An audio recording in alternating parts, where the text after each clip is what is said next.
নমস্কার। আজকের গল্প কা কা কা রহস্য। লিখেছেন সৈয়দ মুস্তাফা সিরাজ। ৪৭ লক্ষ বীজকণিকা। কর্ণে নীলাদ্রি সরকার নেচার পত্রিকার পাতা থেকে মুখ তুলে বললেন, কল্পনা করো জয়ন্ত, একটা অর্কিডের ফুল শুকিয়ে যাওয়ার পর বাতাসের চারিদিকে ছড়িয়ে যায় ৪৭ লক্ষ বীজ, যা সাধারণ মাইক্রোস্কোপে দেখা যায় না। এমনই সূক্ষ্মতি সূক্ষ্ম জিনিস। তাই আমি বলি, যদি সত্যিকারে কোনো রহস্য থাকে, তা আছে প্রকৃতি জগতেই।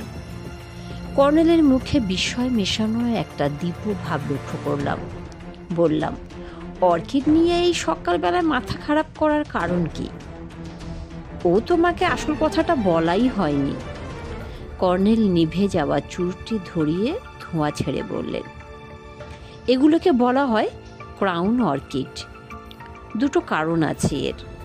একটা হলো, এই অর্কিডের ফুল সোনালি রঙের ক্রাউন বা রাজমুকুটের মতো দেখতে। দ্বিতীয়টা হলো, এগুলো খুব উঁচু গাছের ডগার দিকে ডালে থাকে। কাজেই ফুল ফুটলে সেই গাছটাকে মনে হয় মুকুট পরা রাজা। মাটি থেকে অন্তত ৪০ ফুট উঁচু হওয়া চাই এই গাছটা। গতবার ক্যালিফোর্নিয়ার ইয়োসেমিটি ন্যাশনাল পার্ক এলাকায় রেডউড গাছের ডগায় ক্রাউন অর্কিড দেখে এসেছি। জায়গাটার নাম মারিপোসা গ্রোভ। ডোরবেল বাজল। কর্নেল বিরক্ত হয়ে হাঁকলেন, ষষ্ঠী। একটু পরে ষষ্ঠী এক ভদ্রলোককে নিয়ে কর্নেলের ড্রয়িং রুমে। ভদ্রলোকের পরনে যেমন তেমন প্যান্ট শার্ট, পায়ে সাধারণ চপ্পল। বয়স ৪০-৪২-এর মধ্যে হবে। মুখে পোড় খাওয়া ভাব। বিষণ্ণ এবং উত্তেজিত দেখাচ্ছিল তাকে। নমস্কার করে বললেন, আমি গত রাতে আপনাকে ট্রাঙ্কল করেছিলাম ভীমগড় থেকে। কর্নেল বললেন, আপনি কাতার সিংহ? আগে হ্যাঁ, আমাকে অকারণ পুলিশ অ্যারেস্ট করে দুর্ভোগে ফেলেছে। গতকাল জেলা জজের কোর্টে জামিনে ছাড়া পেয়েছি। আমার বিরুদ্ধে কোনো প্রমাণ নেই স্যার। ছোট কুমার বাহাদুর মরার সময় নাকি আমার নাম করে গেছেন, অথচ আমি তখন ধারে কাছে ছিলাম না। কাত্যায়নবাবু বললেন, আমাকে বাঁচান স্যার। কাগজে আপনার সব কীর্তিকলাপ পড়েছি। আপনি একমাত্র আমাকে বাঁচাতে পারেন। আপনি আগে কফি খেয়ে চাঙ্গা হন, তারপর বলুন কি হয়েছে। কর্নেলের হাতে ষষ্ঠীচরণ ঝটপট করে কফি তৈরি করে আনলো। কাত্যায়নবাবু কফিটা ফু দিয়ে তাড়াতাড়ি শেষ করে ফেললেন। তারপর রুমালে মুখের ঘাম মুছে ঘটনাটি শোনালেন সংক্ষেপে। ভীমগড় স্ট্রিটে রাজা খেতাবধারী হর্ষবর্ধন রায়ের দুই পুত্র, জয়বর্ধন এবং আনন্দবর্ধন। তারা পরস্পর বৈমিত্রেয় ভাই। প্রায় সমবয়সী দুই সৎ ভাইয়ের মধ্যে ছোটবেলা থেকেই খুব একটা বনিবনা ছিল না। ভারত সরকারের কাছে রাজা বাহাদুর হর্ষবর্ধন বার্ষিক ৯ লক্ষ টাকা ভাতা পেতেন। পরে প্রধানমন্ত্রী ইন্দিরা গান্ধীর আমলে সেই ভাতা বা প্রিভি পাস আইন করে বন্ধ করা হয়। রাজা বাহাদুর মারা যান। দুই ভাইয়ের মধ্যে পারিবারিক সম্পত্তি ভাগ বন্টন করা হয়, কিন্তু বিবাদ বাধে একটা মণিমুক্তা খচিত সোনার মুকুট নিয়ে। মুকুটটি মুঘল আমলের। রাজা বাহাদুর মুকুটটি বাড়ির একাংশে শিব মন্দিরের কোনো এক গুপ্ত স্থানে লুকিয়ে রাখেন, কারণ প্রিভি পাস আইনের ফলে রাজভাণ্ডারের সব সোনাদানাও সরকার আটক করেছিলেন। মৃত্যুর আগে রাজা বাহাদুর সেই গোপন সিন্ধুকের একটি অদ্ভুত তালা চাবি তৈরি করে এনেছিলেন। তালাটি দুটি চাবি ছাড়া খোলা যাবে না। একটা চাবি জয়ের কাছে এবং দ্বিতীয় চাবিটি আনন্দর কাছে আছে। তার ফলে সিন্ধুক খুলে রাজমুকুট বের করতে হলে দুই ভাইকে একসঙ্গে খুলতে যেতে হবে। এক সপ্তাহ আগে ভোরবেলা মন্দিরে পুরোহিত কানু ভট্টাচার্য মন্দিরের ভেতর ছোট কুমার বাহাদুর আনন্দকে পড়ে থাকতে দেখেন। তার মাথার পেছনে ভোঁতা কোনো একটা জিনিস দিয়ে আঘাত করা হয়েছে, কিন্তু তখনও তার মৃত্যু হয়নি। কানু ভট্টাচার্য তাকে এই অবস্থায় দেখে মুখে জল দিয়ে ওঠানোর চেষ্টা করেন। তখন নাকি আনন্দবর্ধন অতি কষ্টে উচ্চারণ করেন, কা কা কা। তারপরে তার মৃত্যু হয়। পুলিশকে খবর দেওয়া হয়। পুলিশ এসে পুরোহিতের মুখে কা কা কা শুনে রাজপরিবারের ম্যানেজার এই কাত্যায়ন সিংহকে গ্রেপ্তার করে। এ পর্যন্ত শোনার পর কর্নেল বললেন, কা কা কা বলে মারা যান আনন্দবর্ধন? কাত্যায়নবাবু বললেন, হ্যাঁ স্যার, কিন্তু পুরোহিতের নামের আদ্যাক্ষরও তো কা। আমি বললাম পুলিশকে, কিন্তু পুলিশের মতে কানু ভট্টাচার্য রোগা, বেটে, হাড় জিরজিরে লোক, বাঁ হাত জন্ম থেকেই সরু এবং পাকাটি, ডান হাতেও জোর নেই। তার পক্ষে শক্তিমান যুবক আনন্দকে একঘাতে মেরে ফেলা সম্ভব নয়। তাছাড়া ঘটনাস্থলে একটা লোহার মুগুর পড়ে আছে, তাতে রক্ত লেগে আছে, কাজেই ওটা মার্ডার উইপন। ওই 15 কিলো ওজনের মুগুর তোলা কানু ভট্টাচার্যের পক্ষে সম্ভব নয়। বড় কুমার বাহাদুর জয়বর্ধনের বক্তব্য কি? উনি সার গোড়া মানুষ। বছর 2 আগে মোটরসাইকেলে দুর্ঘটনায় ওর একটা পায়ের হাড় ভেঙে যায়, পা কেটে বাদ দিতে হয় কলকাতার একটা নার্সিং হোমে। তাই উনি কাঠের পায়ে কষ্টে চলাফেরা করেন, তাও 2 বগলে কাছে ভর করেও কোনো রকম হাঁটাচলা করেন। উনি আমাকে সমর্থন করেছেন। তাছাড়া ওদের বাড়ি 30 বিঘে জমি নিয়ে, চারিদিকে পাঁচিল, বাড়ি থেকে মন্দির অন্তত 700 মিটার দূরে। লোহার মুগুরটা কার? মন্দিরের পাশে ছোট কুমার বাহাদুর আনন্দবর্ধনের ব্যায়ামের আখড়া। উনি মুগুর ভাঁজবেন, তাগড়াই মানুষ স্যার। ওকে আমি ওই মুগুর তুলে মারতে পারি? কাত্যায়নবাবু নিজের হাত দেখালেন, ফের বললেন, খুব শক্তিমান খুনির কাজ স্যার। ছোট কুমার বাহাদুরের কাছে সেই গোপন সিন্ধুকের চাবি ছিল? আগে হ্যাঁ, ওর হাতের মুঠোয় ছিল। মুকুট চুরি গেছে কিনা দেখার জন্য বড় কুমার বাহাদুরকে ডাকা হয়েছিল। ওর চাবি প্রথমে তালায় ঢোকাতে হবে, তারপর ছোটর চাবি ঢোকালে তবে সিন্ধুক খুলবে। সিন্ধুক বলছি বটে, তবে ওটা শিবলিঙ্গের বেদি স্যার। বেদিটাই সিঁদুরের গড়ন, কালো পাথরের তৈরি। চাবির ছিদ্র মানে তালার ওপর দিয়ে সিন্ধুকের গাঢ় ছাপ, তাই তালার ছিদ্র দেখা যায় না। সিন্ধুক বেদি খোলা হলো, পুলিশের সামনে খুললেন জয়বর্ধন। ভেতরে মুকুট ছিল? ছিল স্যার, ওটা পুলিশ আটক করেছে। আইনের বলে নাকি পুরনো জিনিস সরকার বাজেয়াপ্ত করতে পারেন। চোখ বন্ধ করে চেয়ারে হেলানো দিলেন। বুঝলাম। প্রাজ্ঞ রহস্যবোধী ঘটনার তথ্য থেকে থিওরি গড়ে তুলেছেন এবার। কাত্যায়নবাবু আবার করজোরে বললেন, আমি রাজপরিবারের 200 টাকার মাইনের কর্মচারী স্যার। আমি বড় বিপদে পড়ে আপনার শরণাপন্ন হয়েছি। বড় কুমার বাহাদুরই আপনার কাছে যেতে বলেছিলেন। কর্নেল মাথাটাকে এবার হাত বুলোচ্ছিলেন, চোখ বুঝে বললেন, আনন্দবর্ধন মৃত্যুর সময় কা কা কা বলেছিলেন? হ্যাঁ স্যার। রাজমুকুট পুলিশের কাছে আছে? আগে হ্যাঁ। পুলিশের সামনে জয়বর্ধন সিন্ধুক বেদির তালা খুললেন? আগে। প্রথমে নিজের চাবি ঢুকিয়ে ঘোরালেন, তারপর ভাইয়ের চাবি দিয়ে। কর্নেল চোখ খুলে সোজা হয়ে বসলেন। ঘটনাস্থলে না গিয়ে কিছু করার নেই। যথাসময়ে আমি ভীমগড় যাব। কৃতজ্ঞতা জানিয়ে ভীমগড় রাজপরিবারের ম্যানেজারবাবু চলে গেলেন। পরদিন আমরা দুজনে ভীমগড় গেলাম। রাজবাড়ির চারিদিকে গভীর গড়খাই, তার উপর একটা ব্রিজ আছে। গড়খাই এখন গ্রীষ্মে শুকনো। 30 বিঘে মাটিতে চারিদিকে পাঁচিল, জেলখানার পাঁচিলের মতো উঁচু, তাই ব্রিজের উপর দিয়ে ঢুকতে হয়। বিশাল ফটকে দারোয়ান আছে।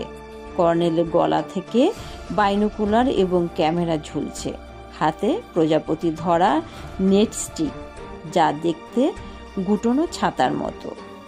দারোয়ানকে 10 টাকা দিয়ে রাজমন্দির দর্শনের ইচ্ছা প্রকাশ করলেন কর্নেল। দারোয়ানের কাছেই জানা গেল মন্দিরে জাগ্রত দেবতার দর্শনে মাঝে মাঝে টুরিস্টরা আসে, তাতে দারোয়ানের কিছু রোজগার হওয়াই স্বাভাবিক। ভেতরে ঢুকে দেখি এক ট্রেরে বিশাল প্রাচীন মন্দির ঘন গাছপালার ভেতরে মাথা তুলেছে।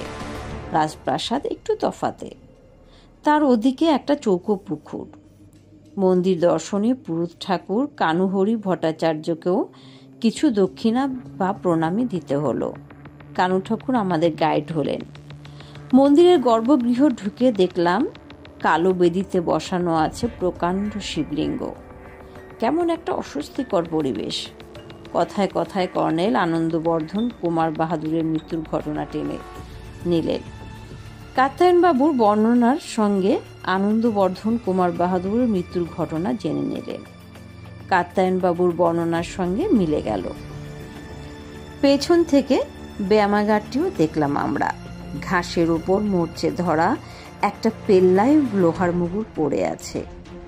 যে মুগুরটা মার্ডার ওয়েপন, সেটা পুলিশ নিয়ে গেছে। কানু ভট্টাচার্যের একটা হাত জন্মাবধি পঙ্গু, অন্য হাতে কোথায় আনন্দবর্ধনের লাশ পড়েছিল দেখিয়ে দিলেন। কর্নেল সব দেখে শুনে বেরিয়ে এলেন।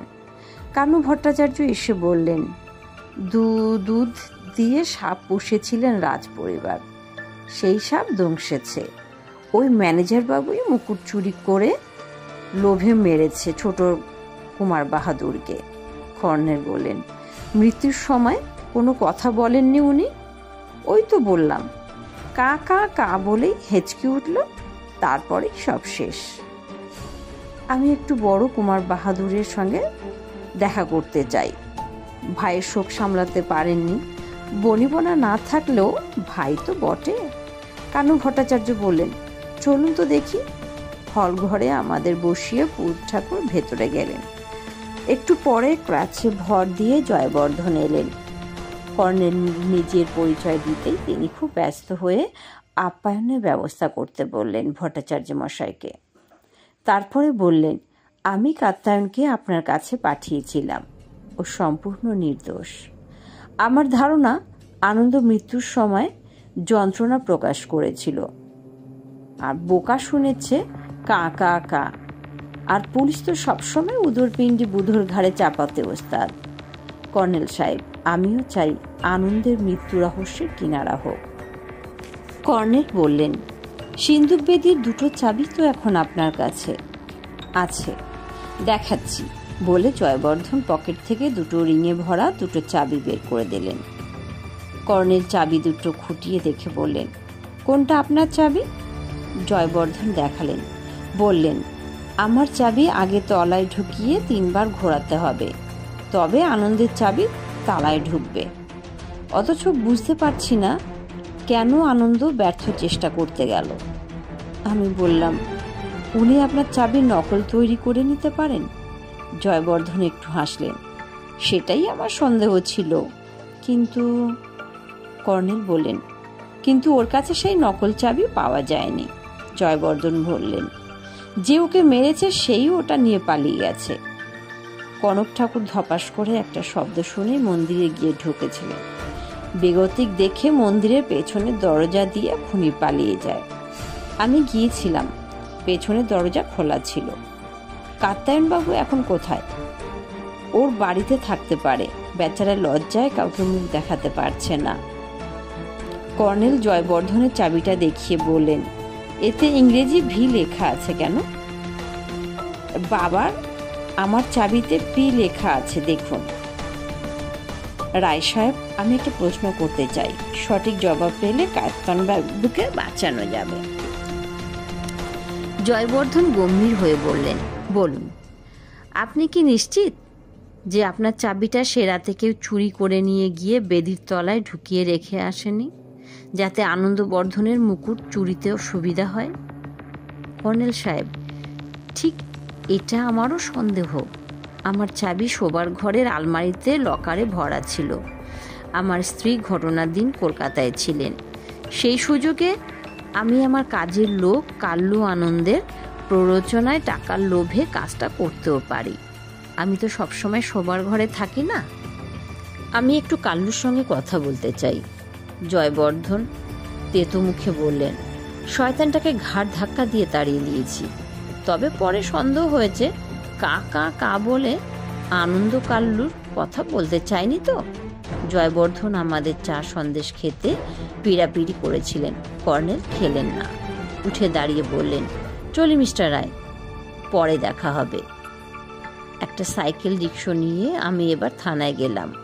ওসি দিলীপ বর্ম কর্নেলকে দেখে তো অবাক, হাসতে হাসতে বললেন, কি কাণ্ড, আপনি ভীমগড়ে? আশা করি পাখি প্রজাপতির খোঁজে আসেননি? না মিস্টার ব্রহ্ম। দিলীপবাবু চোখ বড় করে বললেন, my goodness, Rajbari murder case? হাত তুলে তাকে থামিয়ে কর্নেল বললেন, আমি রাজমুকুটটা একবার দেখতে চাই মিস্টার ব্রহ্ম।